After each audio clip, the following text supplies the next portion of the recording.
अब आ जाइए पढ़े लिखे लड़का की तरफ कि एक बहुत ही पढ़ा लिखा इंसान था, शादी उसकी पढ़ी लिखी लड़की के साथ में हुई, मगर कि एक जने ने सुना मित्र एमए की शिक्षा पाई, आधी हिंदी आधी इंग्लिश तहजीब बात की नहीं आई।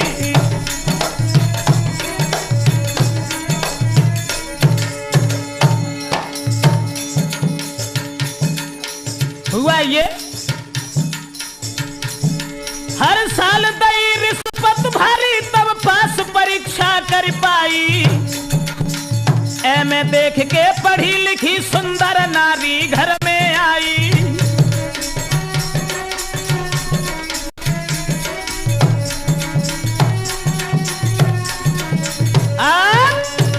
एक लड़के ने जब एमए किया तो एमए भी हर साल रिश्वत देने के बाद में कर पाया। पढ़ा लिखा जान के उसके साथ में जब विवाह हुआ एक लड़की का, तो वो लड़की बहुत पढ़ी लिखी थी। तो एक दिन वो लड़की अपने पति से कहने लगी, एक दिन पति से नारी बोली, तुम घर से कहीं न जाते हो, दिन रात सुबह और शाम यहाँ घुस घर में ही दिना बिताते हो।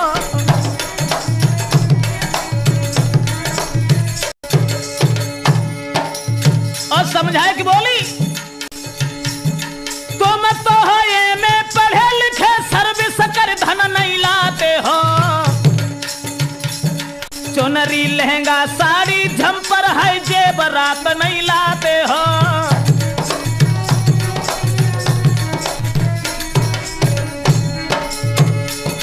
तुम तो हो ये में पढ़े लिखे सर्विस कर धन नहीं लाते हो, चुनरी लहंगा साड़ी झंपर है जेवरात नहीं लाते हो।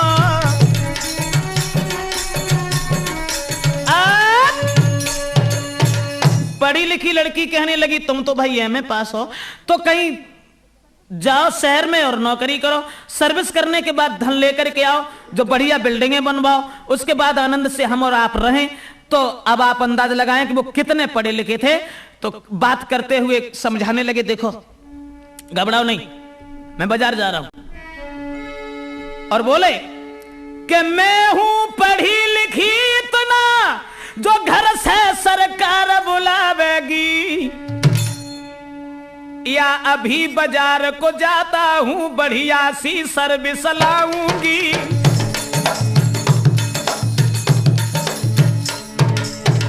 अब लगाओ अंदाज, कितने पढ़े लिखे थे जो बोलने तक का तहजीब नहीं,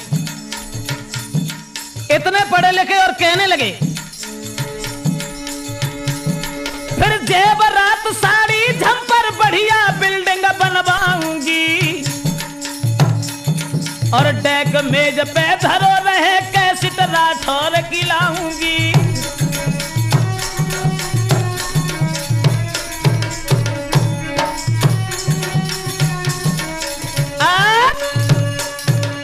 जवाब दिया, ये कौन सी बड़ी बात है? अरे सर्विस वाली बात है ना। तो पहले तो बात यह है कि मैं तो एमए पढ़ा लिखा हूं, और घर से सरकार बुलाएगी, अगर सरकार नहीं बुलाएगी तो मैं घर से पैसे लेके जाता हूं और बाजार से सर्विस लेके अभी आता हूं।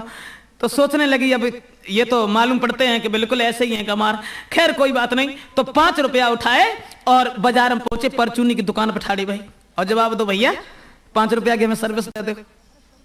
दुकानदार कहने लगा, पागल है क्या? अरे सर्विस क्या बेची जाती है? अरे कहीं बड़े शहर में जाओ और बड़े शहर में जाए के किसी बड़े आदमी के पास पहुंचो और नौकरी करो बा। तो सोचने लगे कि अब हम कहां जाएं कहां न जाएं। तो कुछ रात को वक्त हो रहा है, सुबिन ने हाथ में टॉर्च उठाई और रात में किबाड़ जब गलियन में सब लोगों ने बंद कर ले, तो अंधेरे में ढूंढ रही, नौकरी नहीं मिल रही। मैं तो एमए पढ़ा लिखा हूं भाई, मजाक तो नहीं कर रहा, मैं एमए पढ़ा लिखा हूं, मुझे नौकरी दिखाई नहीं दे रही। तो एक पढ़ा लिखा आदमी आया और कहने लगा, क्या ढूंढ रहा है? जवाब दिया, कुछ नहीं सर, नौकरी ढूंढ रहा हूं, मैं तो पढ़ा लिखा हूं। नौकरी कहीं ऐसे मिलती है क्या? फिर कैसे मिलती है? जवाब दिया, किसी बड़े आदमी के पास जाओ, उसके यहां जाकर के मजदूरी करो। तो जवाब दिया, मजदूरी? हम मजदूरी क्यों करेंगे, हम तो एमए पढ़े लिखे हैं। तो तेरा नाम क्या है? तो जब नाम को नाम सुनवाने, सो एक हाथ कमर पर रखो और एक हाथ सर पर रखो, और धीरे धीरे कदम में चलने लगी और अपन नाम बताने लगे, भाई एमए पास आते सो का नाम बताओ। कि हमारा नाम बागड़ बिल्ला है, हमारा नाम बागड़ बिल्ला है, हमारा नाम।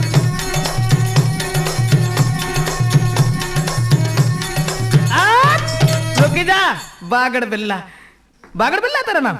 जवाब दिया हाँ मेरा नाम बागड़ बिल्ला है। बहुत सुंदर भाई, बागड़ बिल्ला तो तुम्हारे बाप भी होंगे? कहने लगे हाँ बाप भी हैं। तो बाप का नाम क्या है? बाप का नाम, पिता का नाम चाबी का छल्ला है, पिता का नाम चाबी का छल्ला है, पिता का नाम।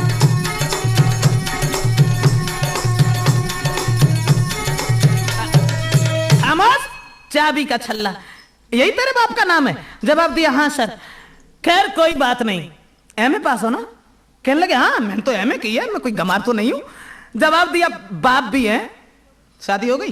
कहने लगे हाँ शादी भी हो गई। तो उस लड़की का नाम क्या है? मेरी पत्नी का? हाँ, बीवी का नाम साड़ी का पल्ला है, बीवी का नाम साड़ी का पल्ला है।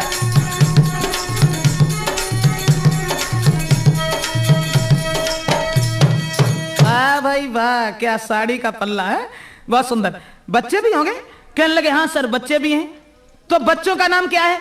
कहने लगा कि महाराज बच्चों का नाम कुतिया के पिल्ला है, बच्चों का नाम।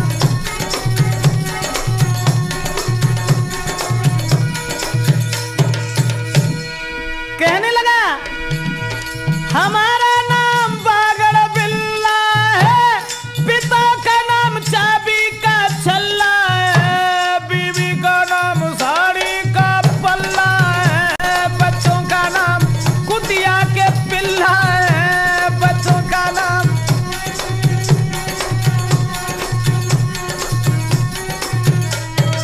खामोश, कुतिया के पिल्ला। धिक्कार है तुम्हारे जैसे नकन से पास होने वाले नौजवानों को, धिक्कार है आज की नौजवान पीढ़ी को जो अपना लक्ष्य नहीं समझते कि मुझे क्या करना चाहिए।